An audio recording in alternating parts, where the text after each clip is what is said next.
Hi, welcome to another episode of the Veterans Corner. My name is Chuck Wood, and I'll be your host. I'm joined by my co-host, Megan Dooley. Good evening. We're here with Eric. You know what? I always mess your name up.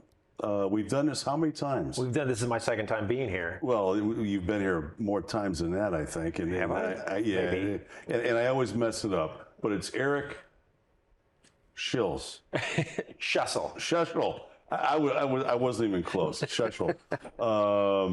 Anybody that watches this show on a regular basis knows that I always butcher last names and sometimes first names. It happens. But He even butchered my last name once. yeah, that's one of my weak points here. But anyways, welcome to the viewers for another episode of the Veterans Corner. Eric is back again with a lot of updates and to talk to you about Irreverent Warriors. There we go. I can't even talk today, but it's going to be a great show, very informative. We've had a lot of great shows in the past with this organization, so we're going to jump right into this. Eric, veteran. What branch? I was United States Air Force from 1999 to 2006. And well, on behalf of the viewers, the crew here at the Veterans Corner, thank you so much for your service. And thank you for your support. You know, we'd like to thank actually some of our supporters too. We haven't done that in the past. We have our new mugs. You haven't seen these yet. Nope. New mugs. These were donated by the VFW Post 254 in Hartford, and also they donated most of the funds, like 90%, and then Bruce Kaczynski, actually a friend of mine, picked up the rest of that. So that's our sponsors, and we also have Pam Shea, who donated the flag years ago. Without our sponsors, with the sponsors, it makes our set look a little nicer. So with that being said, why don't we jump into the show and get moving here, because there is a lot to cover. Yeah. It is. And honestly, what I love about the name of Irreverent Warriors. So first of all, can you remind our viewers what Irreverent Warriors is and what your mission is? Sure. So Irreverent Warriors is a 501(c)(3) nonprofit organization. We're national, actually global at this point. The mission of Irreverent Warriors is to bring veterans together using humor and camaraderie to improve mental health and prevent veteran suicide. We do that through one of the main events that we hold every year, and that is the Silkies Hike, where veterans, active military, we get together and we basically do a walk or a march, as you would, through a specific city, town, in whatever town that we are set up in. And throughout the day, there's stops, and there's food and there's drink and all that stuff, and we're able to really bring the veterans together. We try to ensure that the veterans in the military, they have nothing to worry about when they're there, other than having a good time, showing up and being present and being in the moment and forming connections and bonds. That is one of the biggest visions with Irreverent Warriors itself, and that is to create social networks for all of our veterans and military and stuff like that, because as we kind of always talk about that nobody understands veterans better than veterans. Yes. And so knowing that, we're able to create these opportunities through these Silkies hikes for these veterans and these military members to get together and come hang out and create those social networks so that they can then turn around and rely on one another when things get dark. I mean, you're talking about mental health and all that. It just so happens this is May, Mental Health Month. Yeah. So it fits in with your visit. It does. It does. We'll talk about that. But also, you said veterans, no one understands veterans better than veterans. An interesting thing is that the name of your organization, Irreverent Warriors, the word irreverent, how did you settle on that word?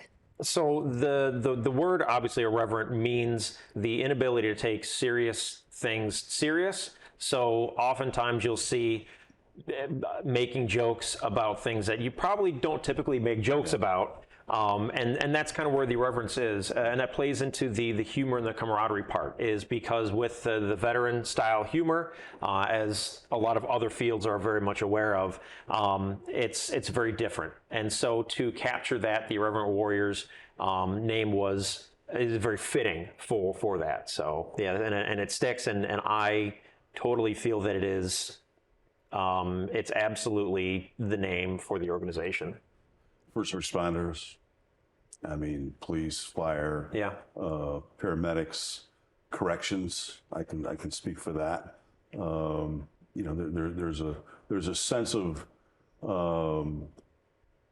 humor that the general public just probably wouldn't, you know, catch or think it was funny. They'd frown upon it. Yeah. So yeah, I mean the amount of, you know, military veterans. I mean, we bust each other's butt all the time. And, Yeah. You know, our humor is a little bit different than most. It is. It is. And that's a defense mechanism too. I mean, It could be a defense mechanism, but honestly, I think you guys could crush it as stand-up comics because your timing and everything is just perfect. I remember when my sister got married, both of my older uncles, they served in Vietnam. My dad served on the state police.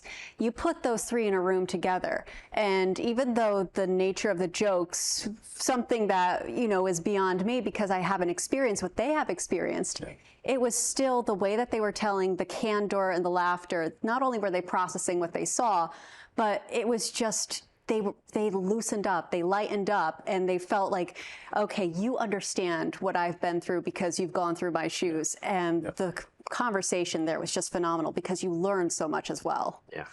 Yeah, it's always an interesting conversation, especially if you are not in one of those fields, either a veteran or first responders. Walking out to we walk into an establishment, a bar somewhere, and we're all talking, and you always get the eyebrows raised on either side of us. And also there's a bravery in that. It's not me getting on a soapbox, but you're choosing how you tell your experience and how you communicate it. Yeah. And through that humor, that shows that you're processing it, as some people might say, it's a healthy way of processing it. It's your way of looking at this, not just the silver lining, but instead of going down in the doldrums, right? Yeah. Because Chuck, you've told some jokes, and Eric, I'm sure you have some great jokes too. Well, and that's part of it too, is, you know, when you talk about the humor part, and how important that is for the hikes and stuff. So obviously humor is kind of like call it a social lubricant, you know, because you're laughing and you kind of, your walls come down a little bit because now you're in a good positive place, right?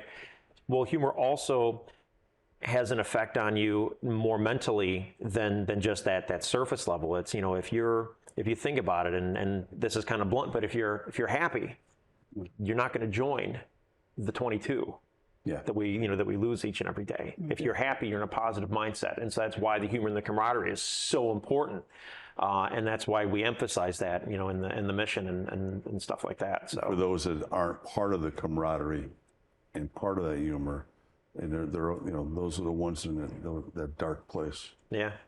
And unfortunately, those are the ones that give us that unfortunate stat, those 22 a day. Yep. And those are the ones that we got to reach the most. Yeah. And that's why your organizations are so important, because you are out there, you are available, but also when they reach out to you, you're telling them you aren't a burden. This is why we exist. We're here to help people like you because we've been through your shoes and we're paying it forward. And I'm sure with the Silkies hike that's coming up, I'm sure that people will start with, maybe they're carrying a heavy load, and by the time they reach the summit, they've unshouldered it because they were surrounded by people who not only played off of their own sense of humor, but said, I know exactly what you're going through. And sometimes that's the most powerful means of connection, is just empathy. Yeah. Yeah, it makes for, I mean, these events that you do, the Silkies, and we'll talk about that in a minute. But I mean, the start of the day is a lot different than how it ends, as far as mentally for each participant. Yeah. You're in a much better place at the end of the day because of what you were just talking about. Yeah. I mean, Let's go into the Silkies hike for last year. We had talked about it one day. I think it was in September. Yep. The hike.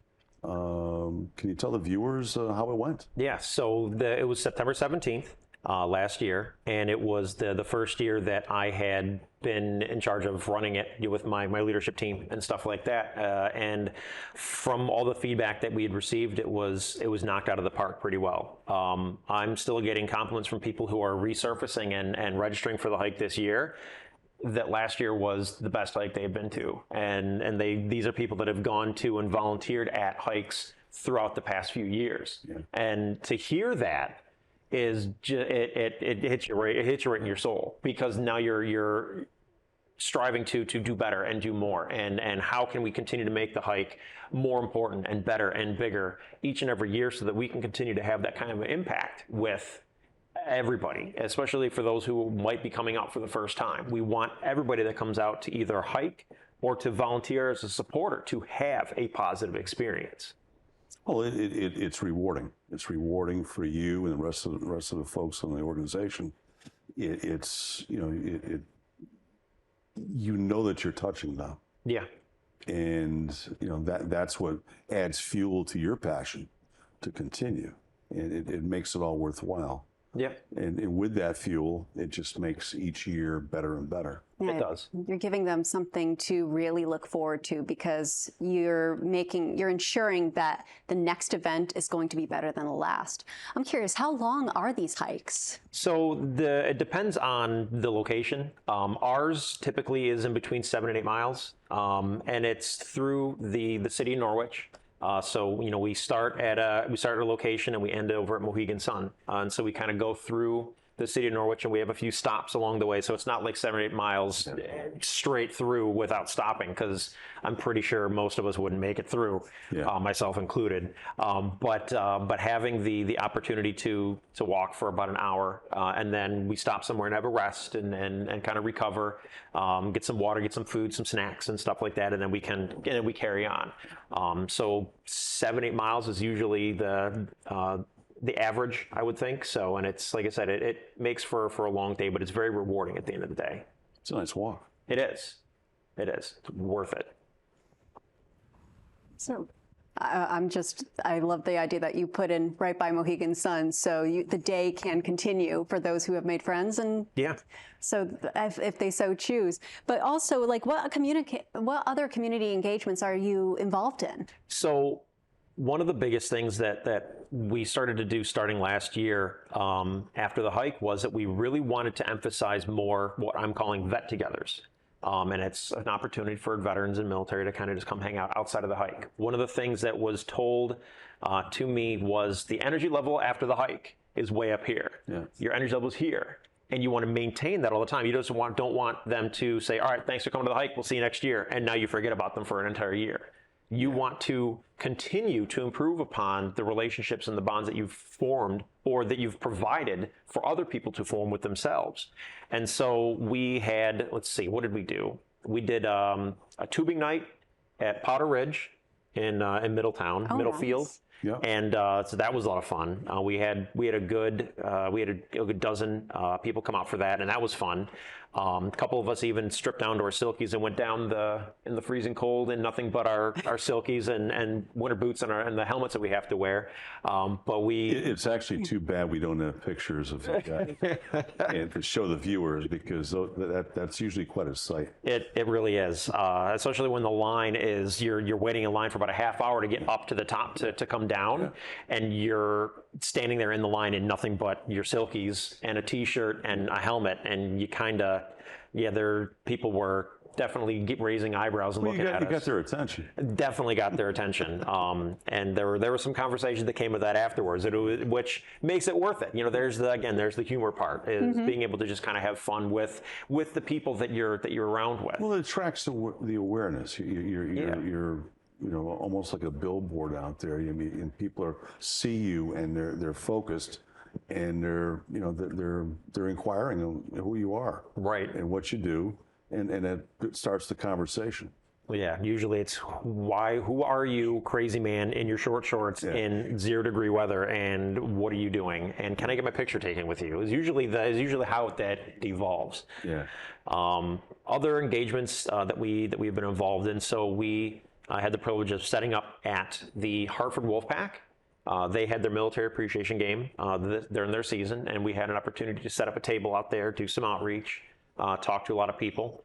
We also were able to do the same thing up at UConn. So the UConn men's football, they had their military appreciation game, and we got to set up next to the UConn Veterans Association, their pop-up out there. And so we were able to do hang out with all the veterans that were out there and do some outreach and talk to them there. We've got a lot of stuff coming up. We're going to be at a couple of events this year.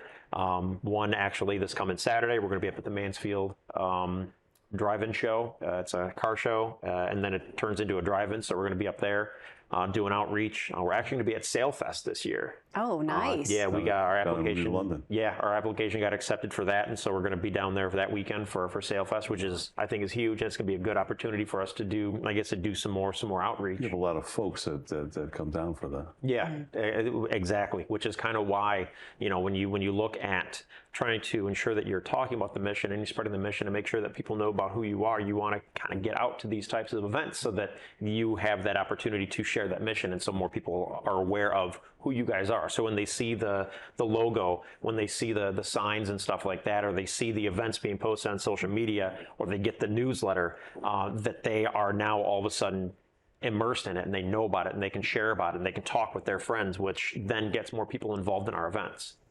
You mentioned the event this Saturday, so we'll just say that's for May 20th. So by the time this episode airs, people might have missed it. So where can they find that? Where can they go to find your calendar of events so they can make it to the next big gathering? So a lot of times they just have to go to Facebook. Yeah. And our group there is on Facebook. They can look us up there. I think they'll put it up on the It'll be on the monitor. It'll be on the monitor. Yep, but it's right below us right now. Oh, look. Yeah, IW Connecticut is the page that people can join. If they find out about us going out to events and stuff like that, I always have sign-up sheets for newsletters and everything like that, because I do a monthly newsletter that goes out that talks about the things that are coming up and everything like that. So there are many ways that people can find out about us. But definitely the Facebook page is primarily where we post a lot of our stuff that's going on. Now you got the website. Yep, we have the website, irreverentwarriors.com. That is the hub. Anything you guys want to know about Irreverent Warriors, how to get more involved, how to do support, donate, all that stuff is there as well. And that's also being shown on the monitor right now on the screen. And what I find fascinating is a lot of times going on social media and going on the website is your number one dissemination of information. You are working so hard to be out there front and center in some events that it's almost genius in a way that you are trying to reach, like the SailFest that's coming up. The conversations that you must have to say this would be the perfect event to reach a certain demographic, to get out there. But also, again, going back to the irreverence of it all, you're finding these really fun events, and you're trying to bring out the lightness of it. Because, come on, SailFest, that is like a peach of a day. It attracts a lot of people. I mean, that's a great opportunity for exposure. Yeah, great opportunity. And it's events like that we're able to do to get out and talk to the people and have conversations, because there's going to be more civilians, non-veterans and military than there are veterans and militaries. We all know, like, we're only 1% of the population. Yes. And so you have the other 99% of the population who are civilians, for the most part, and they haven't served, but they go and they see us and they ask questions, they know about us, and then that's how that leads into donations, it leads into sponsorships and stuff like that. It leads into us helping our mission, because they're the ones who actually support us. Yeah. It's never, we always talk about, and I said it earlier, that nobody understands the military, but in the military, the civilians, I keep saying civilians, but I mean the non-military, non-veteran, those individuals, those people, are the biggest reason why we're able to be where we are. They're the ones who are donating. They're the ones who are stepping up and being sponsors for the hike and for the other events and stuff like that. So being out there and being able to be front and center and talk to these people in these events and make sure that they understand that we appreciate all the things that they do for us is paramount. And also, you can't discount the fact that even though non-military people who did serve in the military, you say make 99% of the population, they know someone. Even though I told you about my uncles, I have several friends who served in Afghanistan and Iraq. So the way that you would show off the type of organization that you are, you make it fun so that person would reach out to their friends or their family members and say, you need to check out this organization. They sound really great. I think you would like them a lot. Yeah, and that word of mouth definitely helps, because they will egg their family members to say, you need to come out to some of these events that these guys are going to. And that's why it's so important that we do events like this. Well, it's once again that word exposure. Yeah. And that's the mission statement for this show. It's been that way since 2013. I know, almost 300 episodes. Think about how many lives you have changed because of the information that you bring on here. I mean, it's great work, and what Eric is doing, especially as part of Irreverent Warriors, is you're finding new ways for people to heal, because it's not one size fits all. No. So let's talk about, are you doing anything besides the Silky site? I know you talked about, but is there anything coming up past September? Past September, so we really haven't planned out that far just yet. Oh, okay. There's, so the Silky's like for this year, September 16th and stuff like that. We're actually starting in a new location. We're going to be up at Mohegan Park this year, and kind of going through there. We've got some things planned for the hike that are going to be different from what we've done in the past. Okay, keep your secrets. Yeah, I am. We've got some good surprises this year, but it's because I want to do things a little bit differently. I want to have an impact, and I want to try to emphasize the inclusivity that we have. We have the vision that we have here in Connecticut is to ensure that no military member or veteran has ever felt to have been left out or left behind. And because the organization is all about inclusivity, it doesn't matter your race, your creed, religion, whatever, we want you to be involved and participate. And so being able to have that kind of a vision and try to get as many people involved as possible means everything. That's something that we've really worked on as a community, veteran community, for the last, 10 plus years actually, is to try to make sure that we have no veterans that are left behind, because that was a problem in the past. Yeah. And there's still some that slip through the cracks, but the effort now is there, and those individuals or those situations are, not as often. Yeah. Merchandise.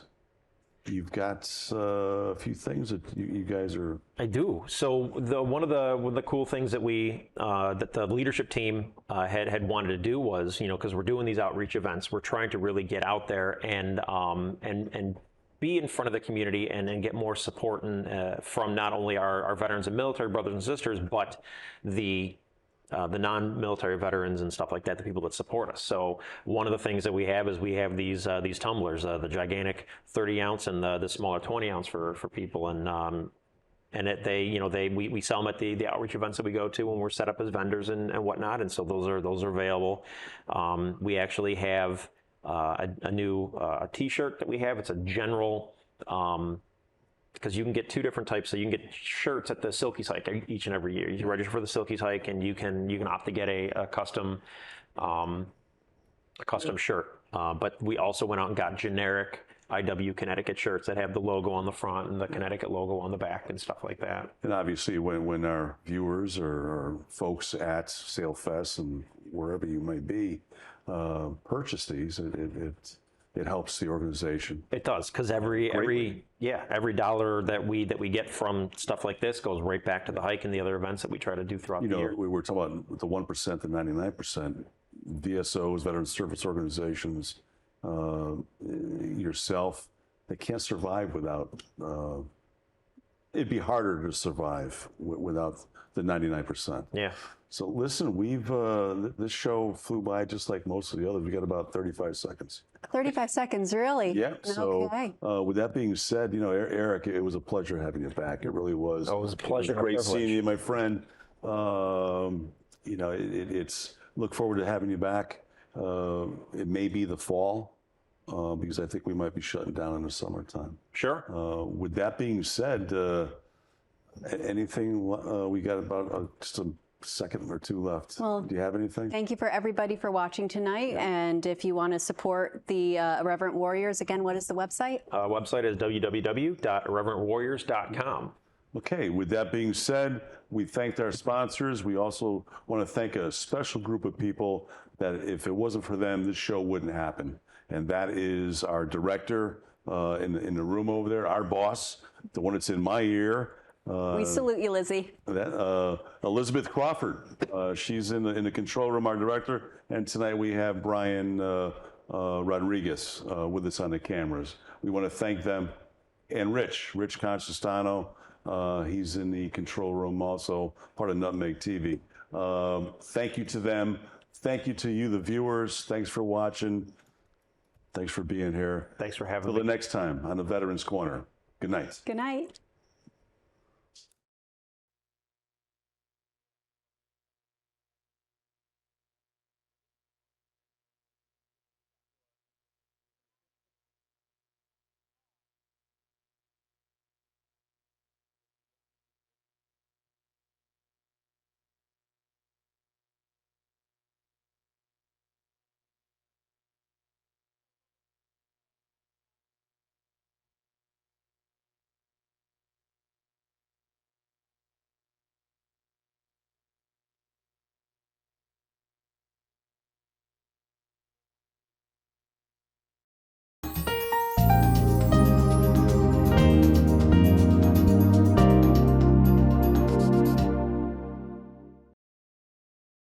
Riverview Apartments is Bristol's two-time beautification award-winning residence community for adults age 55 and older. They offer 1 or 2 bedroom apartments with modern appliances, air conditioning, wall-to-wall carpet, and tiled floors. Both heat and hot water are included. Riverview also offers a wide range of activity rooms that include a billiard parlor and a spacious community room.